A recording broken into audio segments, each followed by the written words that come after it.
Hi guys. आज के इस वीडियो में हम डिस्कस करेंगे कि क्या ऐसी चीज़ें थी जो हमने की और उसकी वजह से हमें मसाई जर्नी में बेनिफिट हुआ, और क्या ऐसी चीज़ें थी अगर वो हम अवॉइड करते तो ये मसाई जर्नी और भी बेटर हो सकती थी और प्लेसमेंट में हमें और बेनिफिट होता। ये वीडियो जो मसाई में एडमिशन लेने वाले हैं या जो मसाई के अंदर है उन सभी के लिए बहुत ही इंपॉर्टेंट होने वाला है, क्योंकि हम कुछ ऐसी बातें शेयर करेंगे जिससे आपकी मसाई जर्नी ईजी हो जाएगी और आपको प्लेसमेंट में भी उसका बेनिफिट होगा। तो चलिए देखते हैं क्या क्या मिस्टेक्स आपको अवॉइड करनी चाहिए और क्या चीज़ें आप और इम्प्रूव कर सकते हैं मसाई जर्नी में। First thing, having clear goal and motivation. So दोस्तों, आपको लग रहा होगा कि मसई में एडमिशन लेने के लिए गोल या मोटिवेशन की क्या ज़रूरत है। तो जैसे आपको पता ही है कि मसई में 7 मंथ्स के अंदर आपको इतना प्रिपेयर किया जाता है कि आपको 4 ईयर जो डिग्री करके आता है बंदा, उससे भी ज़्यादा प्रैक्टिकल नॉलेज आपको होता है 7 मंथ्स के बाद, और आप कंपनी में फर्स्ट वीक से काम करना स्टार्ट कर सकते हो। इतना प्रैक्टिकल नॉलेज आपको मसई के अंदर मिल जाता है। तो दोस्तों, ऑफकोर्स इसके लिए आपको बहुत सारे हार्डवर्क आपको करना पड़ेगा अपने एंड से। तो अ, तो इसके लिए होना चाहिए दोस्तों आपका एक कोई क्लियर गोल एंड मोटिवेशन कि आप मसा स्कूल क्यों ज्वाइन कर रहे हो और ये 7 मंथ का कोर्स आपको क्यों करना है। तो आपको ये प्रॉपर क्लियरली डिफाइन करना पड़ेगा कि आप क्यों ज्वाइन कर रहे हो और इससे आपके लाइफ में क्या इम्पैक्ट होगा। जैसे कि मैंने खुद के लिए डिफाइन किया था कि मुझे अपना करियर शिफ्ट करना है टेक में, क्योंकि मुझे कंटिन्यूस ग्रोथ चाहिए और मुझे एक डिसेंट लाइफस्टाइल अचीव करनी है खुद के लिए। तो अगर आपका एक कोई क्लियर गोल या मोटिवेशन कोर्स के ड्यूरिंग जो भी डाउन मोमेंट्स होगी उस टाइम आपको ये मोटिवेशन हेल्प करेगा। जैसे कि कई बार हमारा असाइनमेंट ईजिली कंप्लीट हो जाता है, बट कुछ टाइम में ऐसा होता है कि वो असाइनमेंट कंप्लीट करने में हमें टाइम भी लगता है बहुत सारा, और उसमें लगता है पेशेंस। तो सेकंड थिंग है दोस्तों, स्टार्ट मेकिंग नोट्स। तो दोस्तों, अगर आप डेली जो भी पढ़ रहे हो उसका समरी अगर आप एक नोटबुक में लिख के रखोगे डेली, तो ये आपको बहुत ही फायदेमंद रहेगा प्लेसमेंट के ड्यूरेशन में। क्योंकि प्लेसमेंट में ऐसा होता है कि बहुत ही कम ड्यूरेशन में हमें पूरे 6-7 मंथ्स का रिवीजन करना होता है। तो उस टाइम बहुत ही कम होता है, और अगर आप एक एक चीज़ पढ़ने जाओगे, लेक्चर्स वगैरह में देखने जाओगे, तो उसमें आपका बहुत सारा टाइम भी जाएगा और आप पूरी चीज़ें कवर भी नहीं कर पाओगे।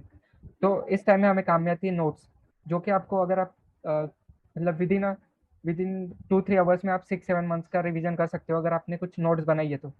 ये आपको बहुत ही मतलब इनका बेनिफिट आपको तब महसूस होगा, मतलब इनका बेनिफिट आपको तब इनका इंपॉर्टेंस आपको तब दिखेगा जब आप खुद इंटरव्यू दे रहे होगे प्लेसमेंट्स के अंदर। क्योंकि जब टाइम बहुत ही कम होता है इंटरव्यूज के ड्यूरेशन में और आपको अगर रिवीजन करना है, तो ओनली वन वे होता है, वो है कि आपने कोई नोट्स बनाई है। तो नोट्स कैसे बनाना है, आपको लेंदी नोट्स बिल्कुल भी नहीं बनानी है, आपको बस पॉइंट मेंशन करने हैं कि क्या क्या इस टॉपिक के अंदर क्या क्या आपको पढ़ाया। आप उसमें मेन मेन पॉइंट हाईलाइट कर सकते हो बुलेट पॉइंट के हिसाब से। तो आप इसे नोटबुक में भी बना सकते हो, या फिर बहुत सारे सॉफ्टवेयर से जैसे गूगल का कीप नोट्स, या मोबाइल में भी कुछ सॉफ्टवेयर मिल जाते हैं जिसमें आप इन नोट्स को मेंटेन कर सकते हो। Making good network.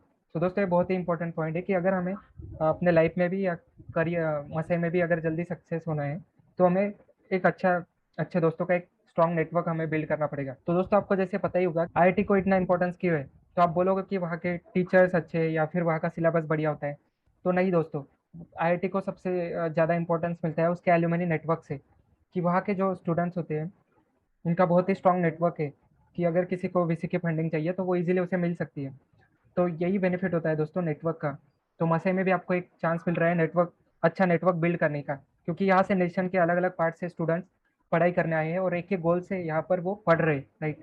तो इस टाइम आप अच्छे नेटवर्क बिल्ड कर सकते हो, जिससे आपको अपने आगे के करियर में भी बेनिफिट होगा और मसई के जर्नी में भी बहुत हेल्प होगी। क्योंकि मसई में बहुत सारे ऐसे प्रोजेक्ट्स होते हैं जो टीम के साथ हमें कंडक्ट करने होते हैं, जैसे हैकाथॉन, कंस्ट्रक्ट वीक प्रोजेक्ट्स। तो इसमें अगर आपकी एक अच्छी टीम है तो उससे आपको बेनिफिट होता है उस कंपटीशन को विन करने में, या फिर आपको अ, अगर आपके अच्छे दोस्त है या फिर आपने एक अच्छा नेटवर्क बनाया है अच्छा दोस्तों का, तो इससे आपको एक हेल्दी कंपटीशन मिलता है, जिससे आप खुद को हमेशा पुश करते रहते हो और बेटर करने के लिए। और इससे बेनिफिट आपके दोस्तों को भी होता है और आपको भी होता है। और दोस्तों, मोस्ट इंपॉर्टेंट थिंग, जब प्लेसमेंट स्टार्ट होती है तो हमें peer to peer mock interview करने होते हैं। मतलब हमें अपने दोस्तों के साथ मॉक इंटरव्यू करने होते हैं। मतलब आज आपके दोस्त ने आपका इंटरव्यू लिया, कल आपका दोस्त आपका इंटरव्यू लेगा, इस तरीके से हम इंटरव्यूज करते हैं। तो उस टाइम अगर आपका कोई दोस्त पहले से होगा जिसके साथ आपकी अच्छी बॉन्डिंग है, तो आप अच्छे तरीके से ये सेशंस कर पाओगे और आपको बहुत बेनिफिट होगा प्लेसमेंट के ड्यूरेशन में भी। सो दोस्तों, नेक्स्ट थिंग है start making impression on social media. So दोस्तों, आज के इस डिजिटल वर्ल्ड में बहुत ही इंपॉर्टेंट है कि आप आपके स्किल्स और कॉम्पिटेंसी को लोगों के सामने रखें, वर्ल्ड के सामने शो करें। तो एज अ प्रोग्रामर हमारे लिए मोस्ट इंपॉर्टेंट प्लेटफॉर्म्स है ट्विटर और लिंक्डइन। यहाँ पर वर्ल्ड के top most leaders, CEOs and employees यहाँ अपने व्यूज शेयर करते हैं, अपनी बातें कम्युनिकेट करते हैं। और अगर आप यहाँ पर अपना नॉलेज शेयर शोकेस कर पाए तो आपको करियर में भी बहुत सारी अपॉर्चुनिटीज मिलेगी, और आपको बहुत अच्छे अच्छे दोस्त भी यहाँ मिल सकते हैं, अच्छी जॉब अपॉर्चुनिटीज, अच्छे दोस्त, अच्छी करियर अपॉर्चुनिटीज आपको यहाँ से मिल सकती है। तो इसीलिए बहुत ही इंपॉर्टेंट आप अपने खुद को सोशल मीडिया पर मेंटेन करें।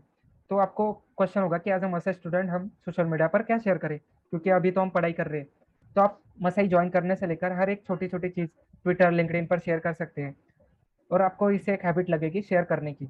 जैसे जैसे कि मान लो आपने मसाई स्कूल ज्वाइन किया, तो आप मसाई स्कूल को टैग करके डाल सकते हो कि मैं एक अपना न्यू जर्नी स्टार्ट करने जा रहा हूँ मसाई स्कूल के साथ, कोडिंग जर्नी स्टार्ट करना जा रहा हूँ मसाई स्कूल के साथ।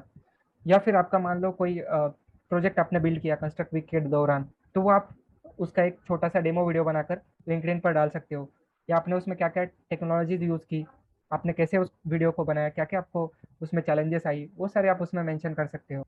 नेक्स्ट पॉइंट है maintaining balance between DSA and coding. So दोस्तों, अगर हम फुल स्टैक वेब डेवलपमेंट ले या फुल स्टैक एंड्रॉइड डेवलपमेंट ले, तो इसमें दो पार्ट्स होते हैं। फर्स्ट डेवलपमेंट, मतलब जिसमें हम अलग अलग प्रोग्रामिंग लैंग्वेज सीखते हैं और जिससे हम एक्चुअल वेबसाइट या एप्लीकेशन बिल्ड करते हैं। और सेकंड होता है DSA, that is a data structure and algorithm. मतलब डीएसए में हमारा प्रॉब्लम सॉल्विंग स्किल इंप्रूव किया जाता है, और डेवलपमेंट में हम प्रोडक्ट को बिल्ड करते हैं। तो इन दोनों का बैलेंस होना बहुत ही इंपॉर्टेंट होता है प्लेसमेंट के ड्यूरेज। मैं मानता हूँ कि डीएसए में डीएसए पर ज़्यादा फोकस होता है कंपनीज का, बट अगर आप ओनली डीएसए करते हो तो बहुत ही ऐसे कम चांसेस है जहाँ पर आप सिलेक्ट हो जाओ। थोड़ा बहुत आपको डीएसए तो लगेगा ही, और उसके साथ आपको लगेगा डेवलपमेंट का नॉलेज, स्ट्रॉन्ग नॉलेज। तो दोस्तों, हमने देखा था अपने बैच में कि लोग कुछ लोगों को डेवलपमेंट में ज़्यादा इंटरेस्ट था तो पूरा दिन डेवलपमेंट ही करते थे, या फिर कुछ लोगों को डीएसए में इंटरेस्ट था तो वो ओनली डीएसए ही करते थे। तो दोस्तों, आपको ऐसा नहीं करना है, आपको दोनों में एक बैलेंस बना के रखना है। अगर मान लो आपका डेवलपमेंट अच्छा है, तो आप डेवलपमेंट का जितना असाइनमेंट्स वगैरह है वो कंप्लीट करिए, उसके बाद डीएसए करिए, और अगर टाइम बचता है तो आप और डेवलपमेंट की तरफ अपना टाइम दे सकते हैं।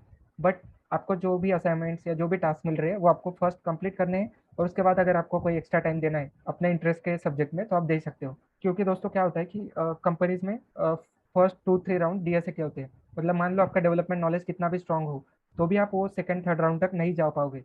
और अगर मान लीजिए आपका डीएसए अच्छा है, तो आप फर्स्ट 1-2 राउंड तो क्लियर कर लोगे, बट उसके बाद जो डेवलपमेंट राउंड होगा उसमें आप उसको आप क्लियर नहीं कर पाओगे। तो इसीलिए दोस्तों, अगर आपको सक्सेसफुली प्लेसमेंट क्रैक करना है तो आपको DSA as well as development दोनों पर फोकस करना है, और पर्टिकुलरली डीएसए पर ज़्यादा फोकस करना है, क्योंकि जो फर्स्ट 1 या 2 टेस्ट होती है सिलेक्शन क्राइटेरिया के लिए, वो स्पेशली डीएसए ही होती है मोस्ट ऑफ टाइम। तो नेक्स्ट थिंग है कि mistakes to avoid in DSA. So generally दोस्तों, हम डीएसए में क्या मिस्टेक्स करते हैं कि हम प्रॉब्लम देखते ही उसका कोड करने के लिए स्टार्ट कर देते हैं, जो कि हमें नहीं करना चाहिए। फर्स्ट हमें उसका अप्रोच पेन और पेपर लेके पहले इमेजिन करना चाहिए कि क्या है, उसका ड्राई रन करना चाहिए, और उसके बाद ही हमें कोडिंग एक्चुअली स्टार्ट करनी चाहिए। 100% श्योर भी हो आप कि ये इसका कोड ये है, तो भी आप एक बार उस अप्रोच को नोटबुक पर लिखिए। अगर आप इंटरव्यू दे रहे हो तो आप व्हाइट बोर्ड पर लिख सकते हो स्क्रीन शेयर करके, या फिर वर्ड डॉक्यूमेंट में लिख सकते हो, और उसमें आप पहले ड्राई रन लिख के दिखाइए इंटरव्यूअर को, और उसके बाद उस पर 1-2 एग्जांपल्स से ड्राई रन करिए, और अगर वो पास करता है तभी आप कोड लिखना स्टार्ट करिए। इससे ये होगा कि आपका टाइम भी बचेगा और आपका कॉन्फिडेंस भी लूज नहीं होगा, राइट। सेकंड मिस्टेक हम जनरली करते हैं कि कोई भी सिंटैक्स एरर छोटी छोटी हम कर देते हैं कोड लिखते वक्त। तो ये होता है इसलिए कि हम मतलब हमारी कहीं ना कहीं प्रैक्टिस लैग कर रही है, या फिर हमें वो सिंटैक्स याद रखना मुश्किल जा रहा है। तो उसके लिए पर्सनली मैंने एक ट्रिक यूज़ की थी कि मैंने जो सिंटैक्स हार्ड जा रहे थे उनको एक नोटबुक के पेज पर लिखकर जहाँ अपना आई कॉन्टैक्ट होता है दीवार पर, वहाँ पर मैंने उसे चिपका दिया था। तो फिर आते जाते उस पर मैं एक नज़र डालता था डेली। तो विद इन 1 या 2 वीक्स के अंदर मुझे वो सारे सिंटैक्स याद हो गए, और डेली यूज़ होने की वजह से फिर वो मुझे कभी याद करने करने भी नहीं पड़े उसके बाद, राइट। तो ये आप यूज़ कर सकते हो। थर्ड मिस्टेक जनरली ये होती है कि हमें कोई भी चीज़ अगर पता होती है तो हम वो सामने वाले को एक्सप्लेन करने का जो हमारा वे वो बेटर नहीं होता। मतलब इसको हम ऐसे बोल सकते हैं कि एक्सप्लेनेशन स्किल में हम थोड़े वीक होते हैं जनरली। तो इसके लिए आपको ये करना है कि डेली आप कोई ना कोई एक टॉपिक लीजिए, आपके दोस्त को एक्सप्लेन करिए 1 या 2 मिनट्स के लिए, और सेम आपका दोस्त आपको करेगा। इससे ये होगा कि आपकी जो एक्सप्लेनेशन स्किल है, मतलब दूसरों को कोई भी चीज़ समझाने का तरीका, वो आपका इम्प्रूव होता जाएगा। क्योंकि इंटरव्यू में बहुत बार दिक्कत ये होती है कि हमें पता होता है बहुत सारी चीज़ें, बट हम डिलीवर नहीं कर पाते हैं। मतलब हम सामने वाले बंदे को वो चीज़ कन्विंस नहीं कर पाते हैं। तो मतलब इसके लिए आपको ये डेली प्रैक्टिस अगर आप करोगे स्टार्टिंग से ही, तो आपको उसमें बेनिफिट होगा इंटरव्यूज़ के अंदर। अप्लाइंग फॉर जॉब्स आउटसाइड मसई बिफोर कंप्लीटिंग योर कोर्स, मतलब आपका कोर्स कंप्लीट नहीं हुआ है फिर भी आप मसई के बाहर से अप्लाई कर रहे हो, राइट। तो इसमें आपको मसई मना नहीं कर रही है कि अप्लाई मत करो, बट इससे होगा ये कि मसई के अंदर भी बहुत सारी अच्छी अच्छी अपॉर्चुनिटीज़ आती है। तो आप मान लो आपने जॉब ले भी लिया, तो आप ये अच्छी अपॉर्चुनिटी यहाँ से मिस करके जा रहे हो, अनटिल एंड अनलेस कि आपको बाहर से जो भी अपॉर्चुनिटी मिल रही है मोस्ट ऑफ टाइम उससे अच्छी अपॉर्चुनिटी आपको मसई में ही मिलेगी। बहुत ही कम केसेस होती है कि जिनको बाहर ज़्यादा अपॉर्चुनिटी मिलती है मसई से। तो इसीलिए आप अपना जो लास्ट मोमेंट होते हैं कुछ, मतलब जो 5 6 to 8 का टाइम होता है, तब मोस्टली हमें बहुत सारे लोग अप्रोच करते हैं लिंक्डइन वगैरह पर कि क्या आप इंटरव्यू देना चाहोगे वगैरह, ये सारी चीज़ें। तो आपको उसमें नहीं पढ़ना है, आप पूरे अच्छे तरीके से प्रिपेयर करिए मसई के प्लेसमेंट के लिए। और अगर आपका प्रिपरेशन अच्छा होगा तो फर्स्ट वीक में ही आप प्लेस हो जाओगे अच्छे पैकेज के साथ। ये ये सिनेरियो मेरे साथ भी हुआ था। जब मैं सिक्स यूनिट में था, तब मुझे 2 कंपनियों से कॉल आया था कि क्या आप इंटरेस्टेड हो हमारी कंपनी में काम करने के लिए, क्या हम इंटरव्यू शेड्यूल करें। तो मैंने अपने इंस्ट्रक्टर से पूछा कि ऐसा ऐसा है, तो मेरे इंस्ट्रक्टर बोले कि तुम पढ़ाई पर फोकस करो, अभी रिवीजन पर फोकस करो और तुम्हें डेफिनेटली उनसे अच्छा पैकेज मिल जाएगा। और वो बात सच हुई, मतलब मुझे उनसे बहुत अच्छा पैकेज मसई के अंदर ही मिल गया और मैं जल्दी प्लेस भी हो गया। क्योंकि मसई जो भी कंपनी लाती है प्लेसमेंट के अंदर, तो वो मतलब वो पूरी तरीके से टेस्ट करके लाती है कंपनीज को अपने क्राइटेरिया पर। क्योंकि मसई के पास बहुत सारे एप्लीकेशन आते हैं कंपनीज के भी, बट मसई उन्हीं कंपनीज को अपने प्लेसमेंट में लाती है जो हमारे सच में हमारी ग्रोथ, मतलब सच में हमारी वो उस कंपनियों में ग्रोथ होने वाली है और सच में उस कंपनी में कोई फ्यूचर है, राइट। तो इसलिए मैं आपको सजेस्ट करूंगा कि बाहर अप्लाई करने से अच्छा है आप अपने प्रिपरेशन पर ध्यान दीजिए और मसई के अंदर ही आप अच्छे प्लेसमेंट क्रैक करिए। आई होप दोस्तों कि आपको हमारा कंटेंट अच्छा लगा होगा, और ये टिप्स आप अगर फॉलो करोगे और इन मिस्टेक्स को अगर आप अवॉइड करोगे, तो डेफिनेटली आपको आपके प्लेसमेंट में और मसई जर्नी में हेल्प होगी। तो अ, हमें कई दिनों से कुछ मैसेजेस मिल रहे थे कि भैया आपका पैकेज बताओ या कुछ ऐसी चीज़ें। तो दोस्तों हम अपना पैकेज ओपनली इस प्लेटफॉर्म पर नहीं बता सकते, क्योंकि आप कोई भी कंपनी का ऑफर लेटर देखिए, उसमें ये चीज़ लिखी होती है कि आप अपना जो पैकेज होता है वो एक कॉन्फिडेंशियल चीज़ होती है, वो आप किसी को ओपनली प्लेटफॉर्म पर नहीं बता सकते, वो रूल के अगेंस्ट है। तो इसलिए दोस्तों हम अपना पैकेज नहीं शेयर कर सकते, बट हम कोई ऐसा वे फिगर आउट करेंगे जिससे कि हम आपको एक रेंज बता सके कि हमारा पैकेज क्या है, या फिर मसई के जनरली हमारे बैच में कितना प्लेसमेंट हुआ, किस पैकेज पर हुआ, राइट। और हम बहुत सारी प्लानिंग कर रहे हैं इस चैनल पर नए नए वीडियोस लाने की, जो कि आपको मसई के जर्नी में और कोडिंग जर्नी में हेल्प करे। तो दोस्तों आपको अगर ये कंटेंट पसंद आया है तो चैनल को ज़्यादा से ज़्यादा दोस्तों में शेयर करिए और सब्सक्राइब करिए। Thank you.